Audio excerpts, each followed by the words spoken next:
Hello and welcome back to Première Personne. Today, I'm really excited to chat with Kate Connolly, who is the author of the very recently published memoir called Learning to Fly. It is available on Amazon. It came out on June 18th, 2023.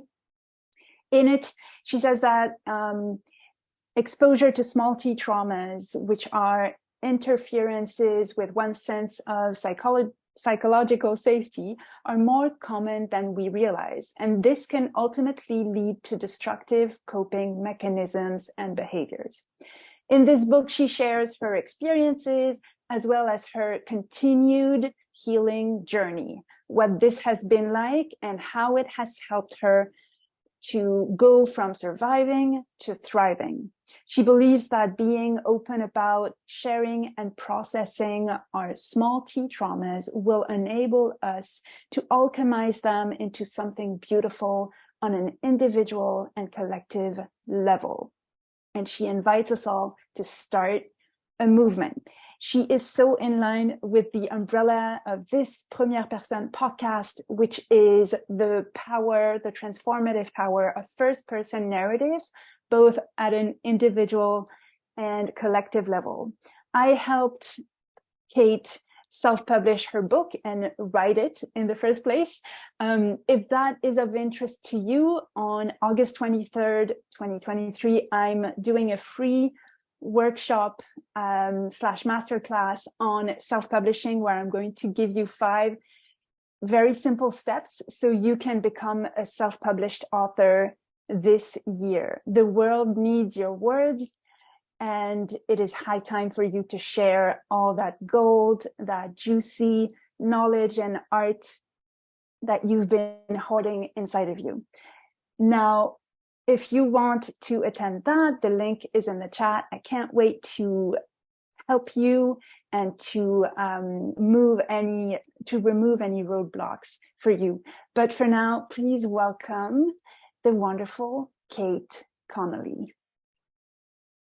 Hello, Kate Connolly. Welcome to the podcast. How are you doing this morning?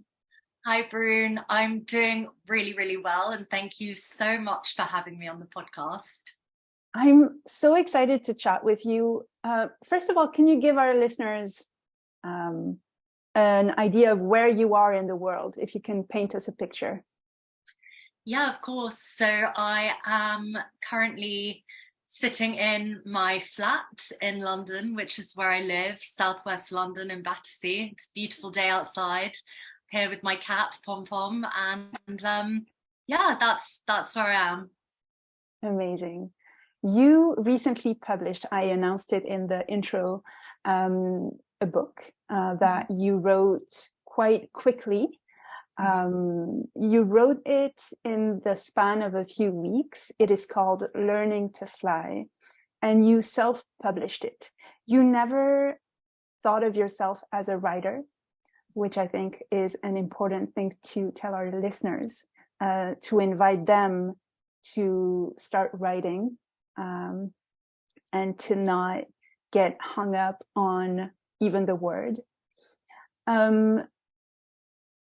You talk in your book about small t trauma. I would love it if you could tell us a bit about why it was important for you to tackle this specific theme.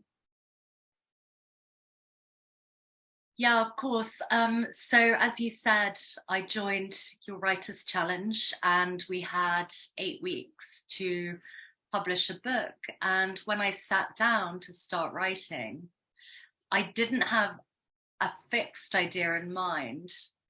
But one piece of advice I remember hearing years ago is, and it's probably very, very cliched in the writing world, is around writing what you know.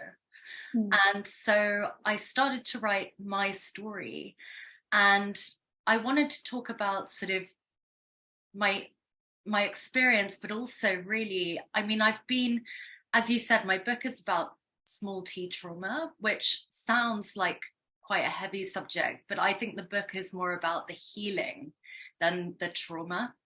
And I wanted to share that particular message, because for so many years I thought that there was something wrong with me, like something deeply wrong with me.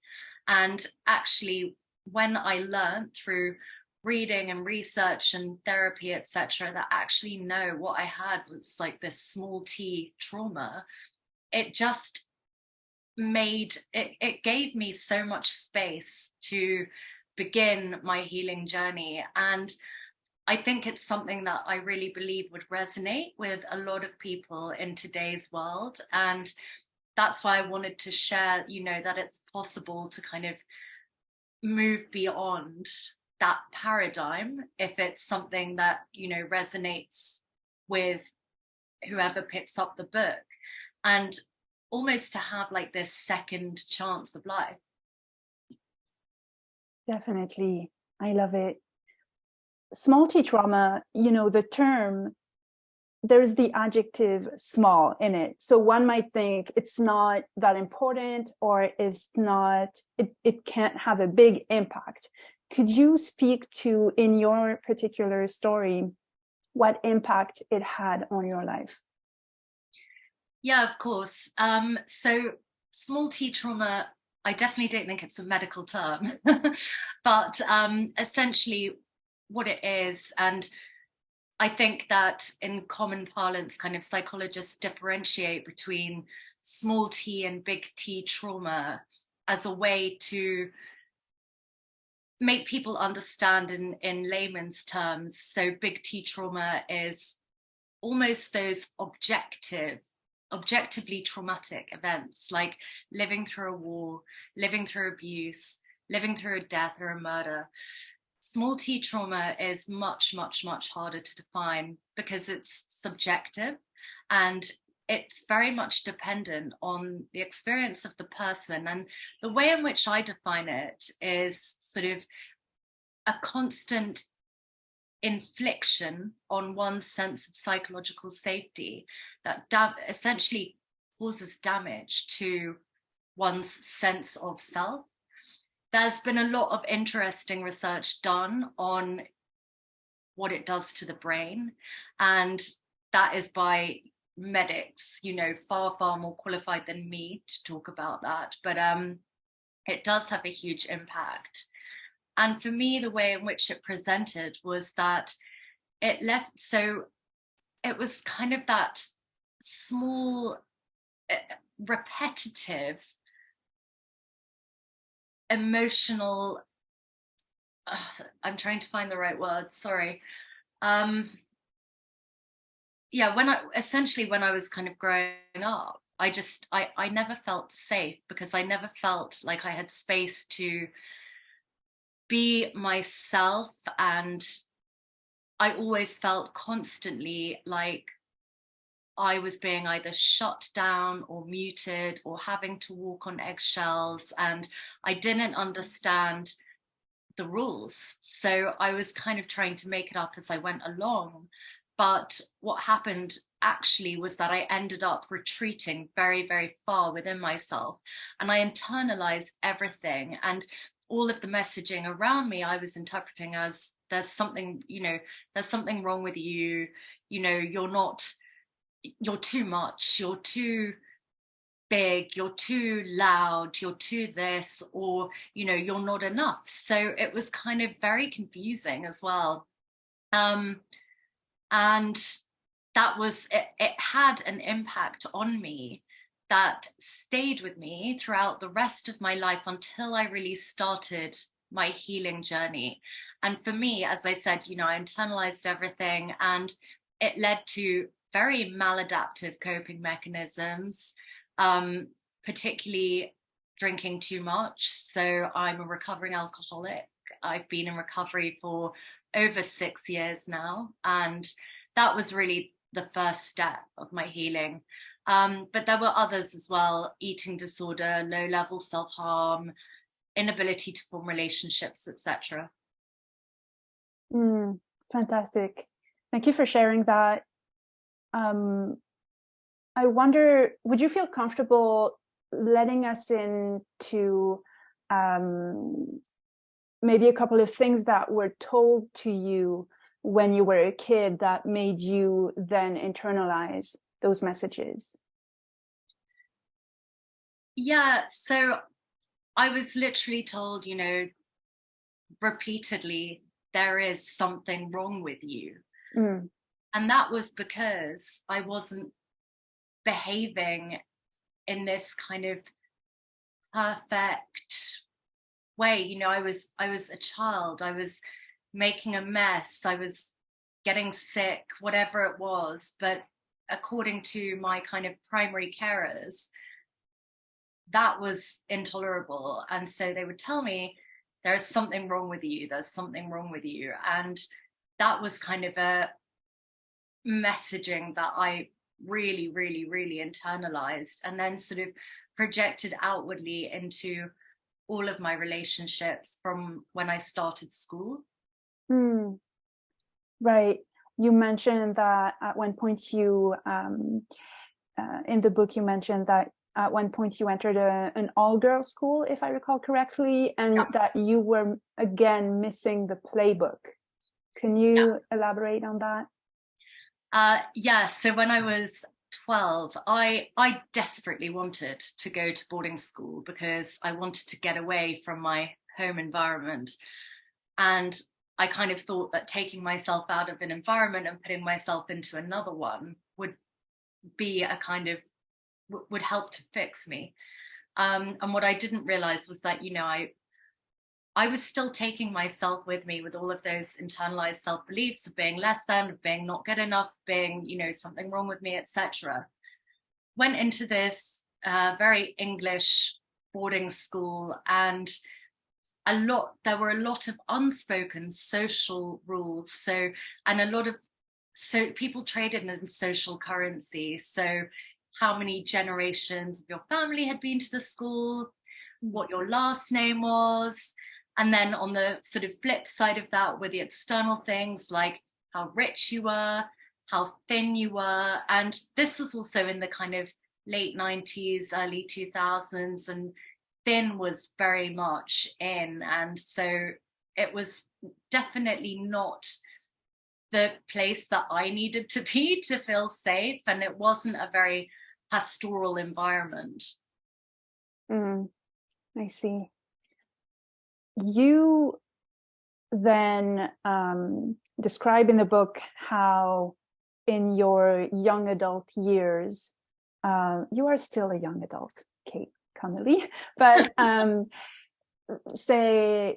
you started dressing, using clothes and makeup as a way to hide everything that was going on inside you. And you say at one point, it didn't matter whether I wore Primark or Prada because the clothes were wearing me and not the other way around. What does that evoke for you, if you could speak to that time in your life? Oof. I feel a lot of compassion for that girl.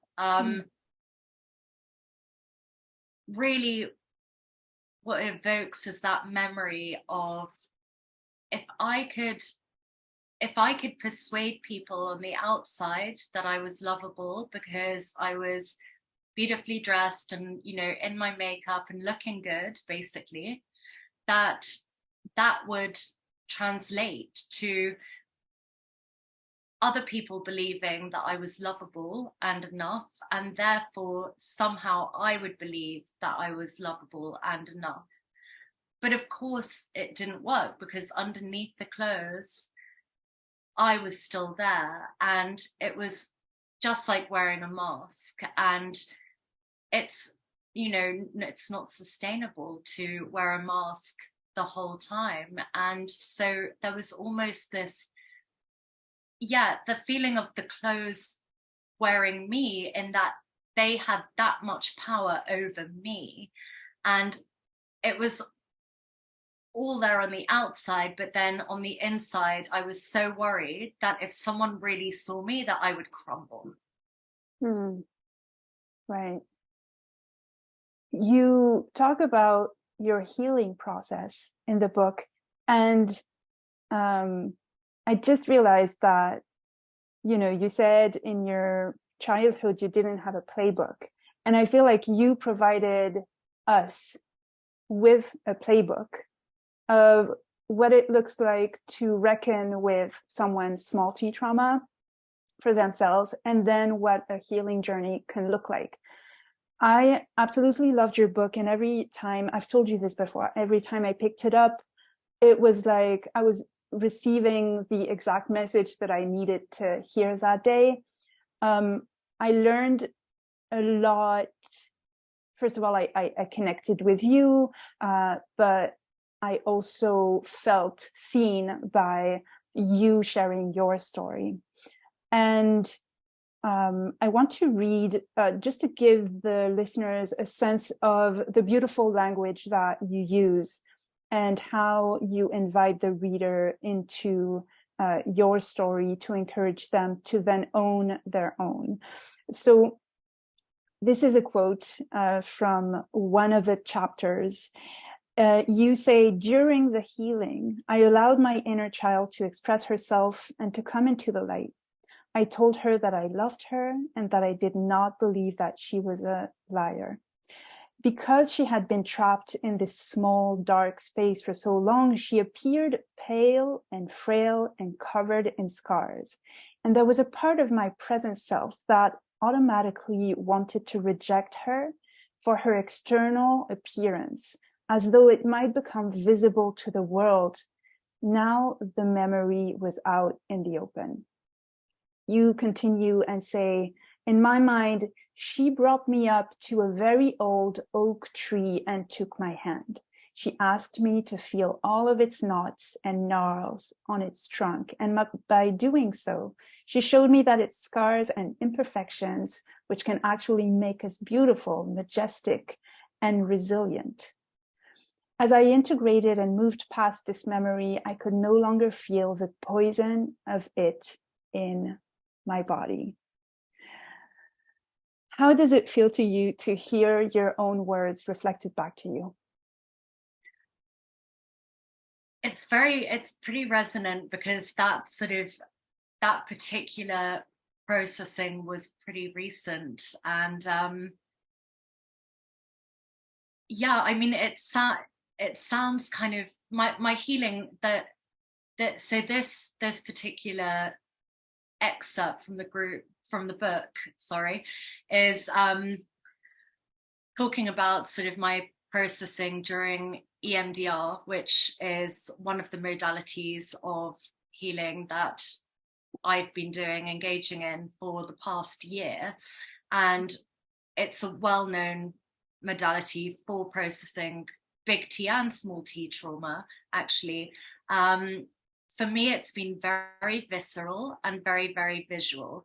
So when I go into, so just to kind of give you a bit of, if any of the listeners don't know or aren't familiar with EMDR, it stands for eye movement desensitization reprocessing.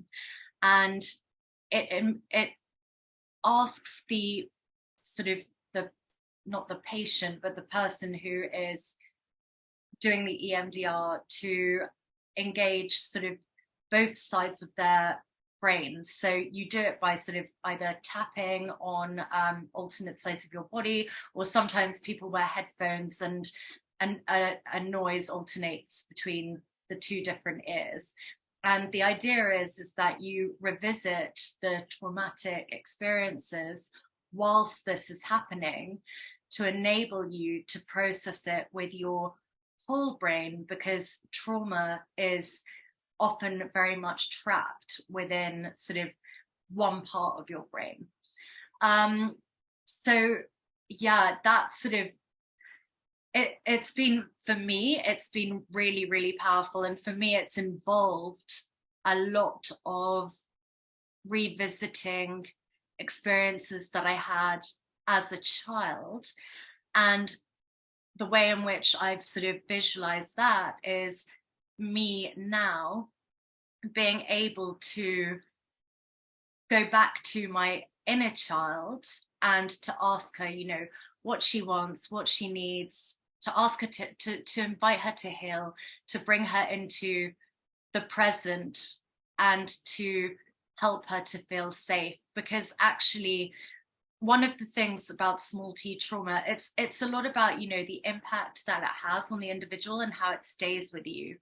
So it was almost as though parts of my most traumatic memories, my inner child had remained frozen in those memories, like trapped. And actually, even what happened during one of the EMDR sessions is that kind of I had this really big release, and I realized that was why I'd been claustrophobic for a lot of my life, because of that inner child being trapped in this kind of small dark place. So yeah, I mean, it's sort of, I don't think EMDR is something that a lot of people will have experienced. And I was just, you know, to go back to your original question, like, how does it feel to have my words reflected back to me? I mean, it just feels, the only word that I can think of is, it's, you know, it just feels so true. It feels, it's my truth. That's what it is. It's my truth. And that, yeah, that's that's it really. But yeah, I like that. And you mentioned something really important, which is you spoke to the fact that what you spoke to the time that happened that was pretty short between the EMDR sessions and the writing of your book. Mm-hmm. And so could you tell us a bit about your writing process, and specifically during that process, how did you relate to, you know, how recent the healing was, if that makes sense? Yeah, of course. So I guess the first thing to say is that I genuinely don't think I could have written this book a year ago, because without having processed a lot of the small t trauma, it would have felt too recent, because it would have, I hadn't sort of separated myself from it at that stage. And I think that was, you know, that was huge. That enabled me. I was in exactly, I really believe I was in exactly the right place at the right time to write this particular story. The writing process, so as you said at the beginning, you know, I'm not a writer, if that term is. You are, though. Sorry to cut you off immediately. Sorry, go ahead. Okay, so actually I'll rephrase that. I had never written a book before. I hadn't done any writing since when I was at university. I had a little blog, but I hadn't really done anything since then, and that was 10 years ago. So it's been a while. It was something I always loved as a kid, though, and I read a lot. So and again, that's something I really, really, really loved as a kid. And in terms of the writing process, so what I did was, first of all, because we had this sort of 8-week period to write the book in, I prioritized the writing over the 8 weeks. So a lot of social stuff and any other extracurricular activities, kind of all, I just hit the pause button, and I was like, just going to put all of my energy into the book, because there was something in me that really, really wanted to do it. And I really wanted to publish after the 8 weeks. And what I did first was I wrote, like, I dedicated, so I have a full-time job as well, and I dedicated either time in the morning or time in the evening before or after work for writing. And my first draft, there were quite a few drafts, and my first draft was like a pure stream of consciousness. And it was almost, I gave myself this kind of freedom to just write. And even if I was using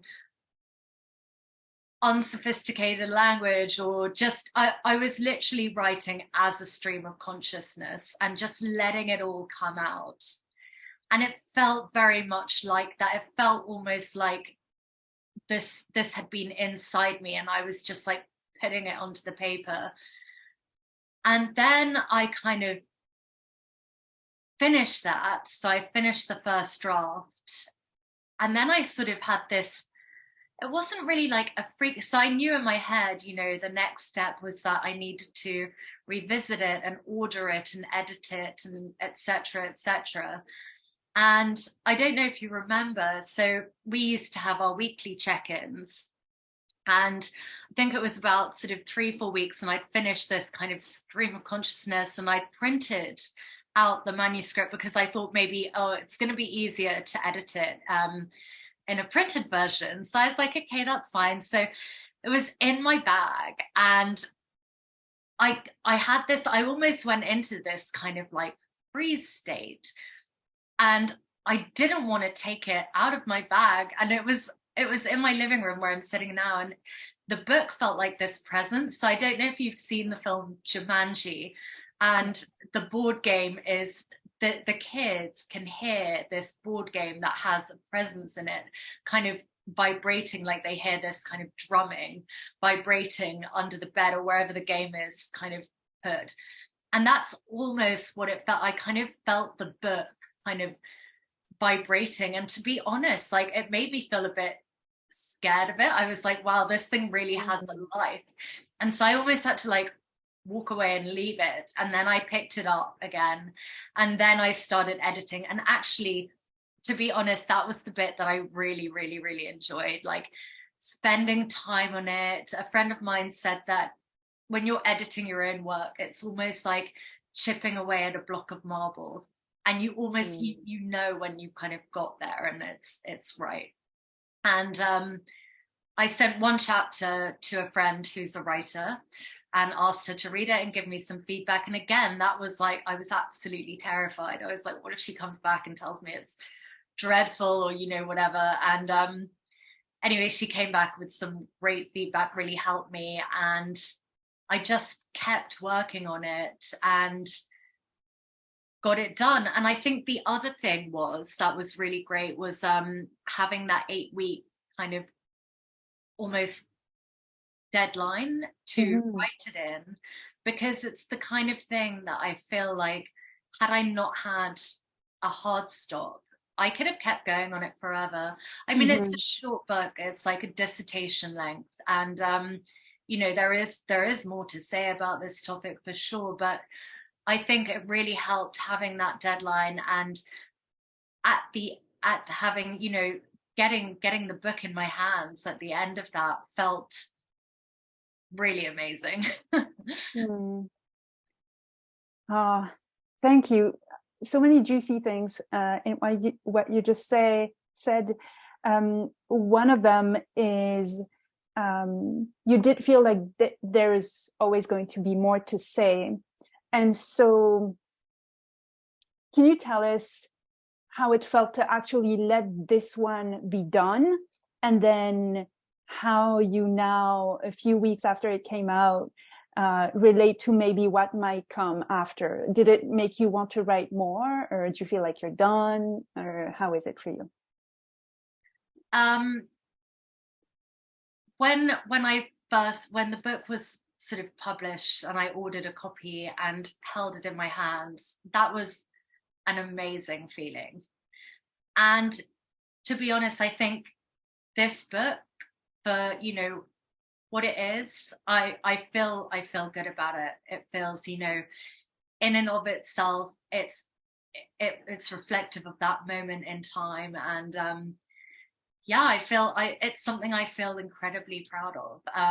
So yeah, I'm happy with it being done, but definitely would love to keep writing, and whether on this topic or another topic. I mean, to be honest, with the small T trauma stuff, as I said, I really feel like I've just scratched the surface, and I think actually this could be the beginning of bigger and more substantive work, which could actually contain more research. You know, I've touched on a couple of things like I've always been fascinated about the human brain, and I think we've learned so much about it in the past sort of generation, really. And sort of, you know, delving into that kind of research, also speaking to other people. I think there's a lot more that could be done with this. And yeah, I mean, definitely want to keep writing. It's something that I really connected with a part of myself that brings me so much joy. Like, I go into flow when I'm writing. I really love it. As I said, I really enjoyed it when I was a kid. And I think it's, again, a way of me kind of communing with and being with my inner child. Because when I was a child, as I said, like, you know, I felt like I was very much shut down and boxed in and dressed up and sort of made to look a certain way, and I never felt I was able to express myself. And when I was a child, I think I was very creative, and I think I had a lot to express, so it's been a really nice integration as well. So good. Have you been writing since the book came out? Has your relationship to writing changed in a way, or? I have not sort of formally been writing. What I've been doing is writing morning pages. So you know what those are, from The Artist's Way, and it's sort of sitting down every morning and writing that stream of consciousness. And that's kind of how I've kept my writing going over the past couple of months since the book was published. So as you know, I've kind of had a lot going on this summer, and I am looking forward to sort of sitting down and continuing to bring the discipline of writing into my routine again. Thank you for bringing that up. I think the morning pages and any kind of journaling at any time of the day is still writing. It's still keeping that connection between your soul, let's say, and your hand. And through the pen or the keyboard, it doesn't matter. But I think writing, you know, people get hung up on the term, am I a writer? Am I actually writing? Does this count as writing? But really, it is a very simple thing. That's something that I really want our listeners to know, if they have this same kind of like imposter syndrome that a lot of writers get, is like, am I actually doing it? But I think if you write emails, you are writing. If you write notes on your phone, you are writing. Morning pages, absolutely. And thank you for mentioning that practice, because it is one that also, first of all, it keeps a record of your days, which you might months or years later come back to, and it'll be easier if you first wrote them at some point, even if it's in a very messy way. And then you talked about the joy of writing, and that's something that I often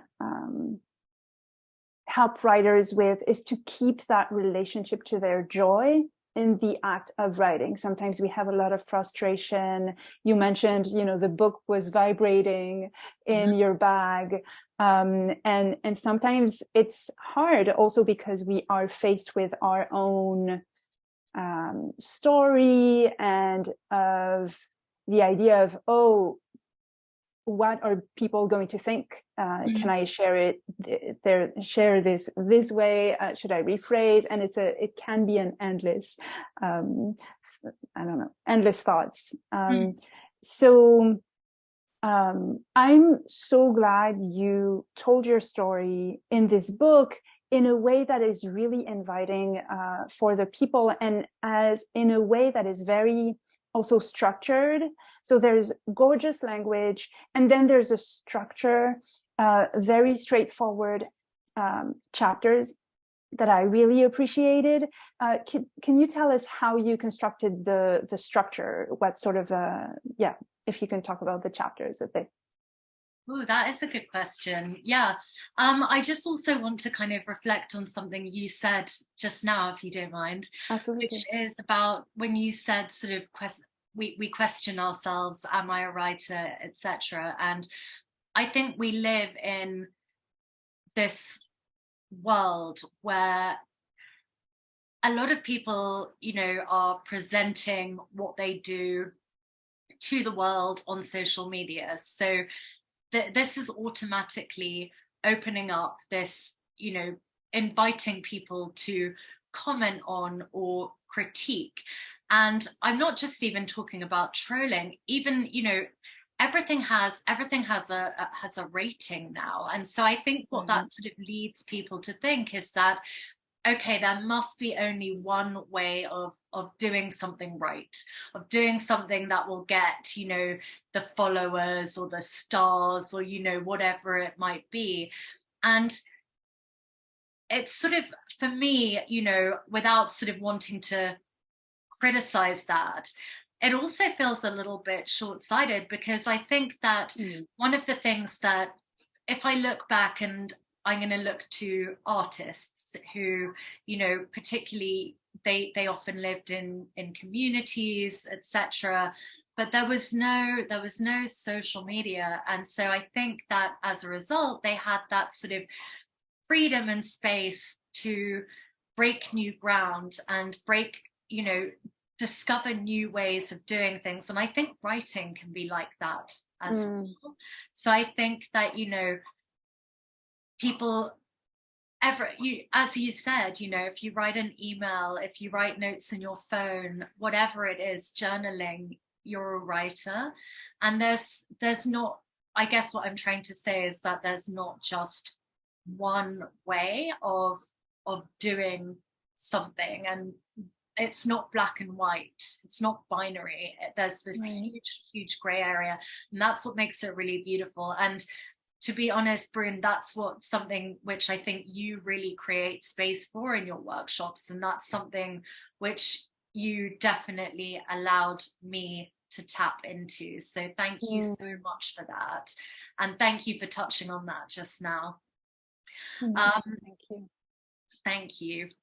And yeah, to go back to how I structured the chapters, so I broke them up. So the kind of arc of the book was what happened to me, and what it was like. So my kind of early experiences, followed by the healing journey, and then touching a bit on sort of, you know, what it's like now.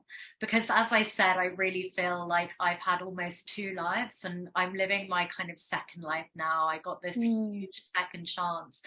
And I deliberately didn't want the majority of the book to be focused on the trauma piece. And first of all, I don't think that's the most interesting thing about me. Second of all, as I said, you know, this is something which is so subjective, and what's traumatic for me might not be traumatic for someone else. And I don't want anyone to minimize their own trauma or think, you know, they have to qualify for trauma and things. So I deliberately kind of kept that to the first two chapters, and then wanted to go into the sort of what the healing process is like, and some of the things that I've experienced, some of the things that have happened to me as I've really opened up. And that was also why I called the book kind of Learning to Fly. And I used the metaphor in the book of a butterfly. And so the caterpillar almost goes into it does go into its chrysalis.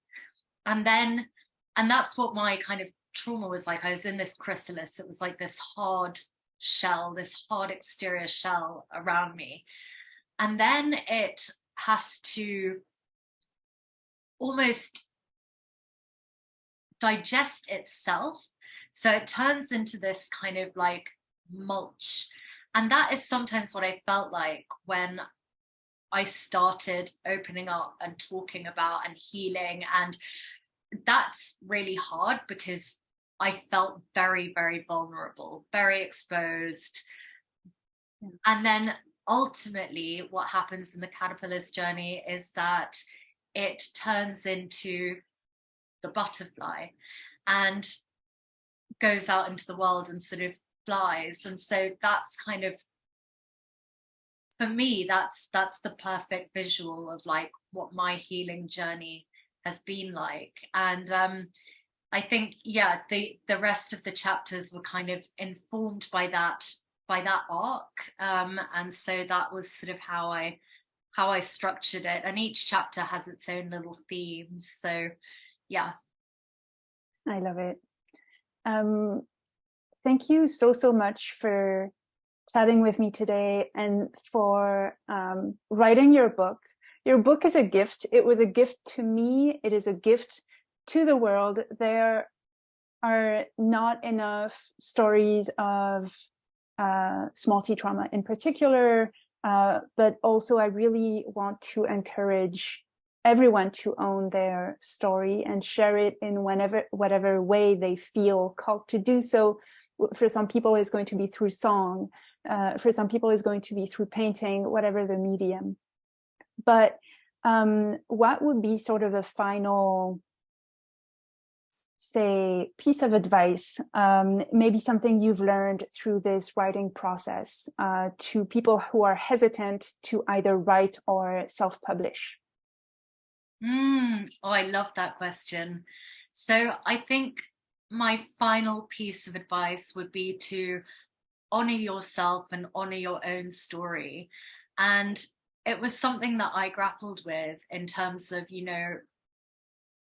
when I think it was just before I published, I was like, no one's going to want to read about my story. And, telling myself that, it wasn't, just sort of, again, minimizing it. And a big part of this for me was like, actually, no, like this is for me a way to, as you said, own my story. And it's been really, really empowering. And whether one person reads it or whether 1 million people read it, I have, with integrity, really, honored myself and honored my truth. And I think everyone has the truth, and it's giving oneself permission to own that and to honor it. And for me, that is what has allowed me to show up for myself in the world as my authentic self. So letting my freak flag fly, whatever it might be, but really, just being completely authentic. And that's been the game changer. Amazing. You just transformed your life, and you already started transforming the lives of others. Thank you so much. Kate Connolly, your book is called Learning to Fly. It's available on Amazon, and everyone should read it. And the link is in the show notes. Thank you so much for chatting with me today. I will see you soon. Thank you for having me. Bye. This was such a great conversation. I love Kate Connolly. She is a delight. Please go buy her book. The link is in the show notes. Like I said, you can get in touch with Kate on her Instagram. It's at kate.jane.connolly, Connolly. The link is also in the show notes. If you're interested in self-publishing, but maybe you're intimidated by tech or whatever it may be, you're not sure how it works, I would love to show you 5 simple steps in order for you to get self-published this year on Amazon. So if that's of interest, I'm facilitating this free masterclass on August 23rd. The link is also in the show notes. You can just register on Eventbrite. And then from September 3rd to October 29th of 2023, I'm running the program in which Kate wrote and self-published her book. I'm running it again. It's called Write Your Book Already. The link is in the show notes. You guessed it. And in it, we talk about writing, revision, storytelling, advice to really help you week after week go from not a writer or not thinking you are, to actually self-publishing your book, even if you, for example, have no idea how to make a book cover or how to format a manuscript, or, you know, am I going to write enough words? Kate's book is 12,000 words, and it is truly transformative, like I mentioned during the interview. I hope you have a wonderful rest of your day. Thank you for being here, and I will talk to you soon. Bye-bye.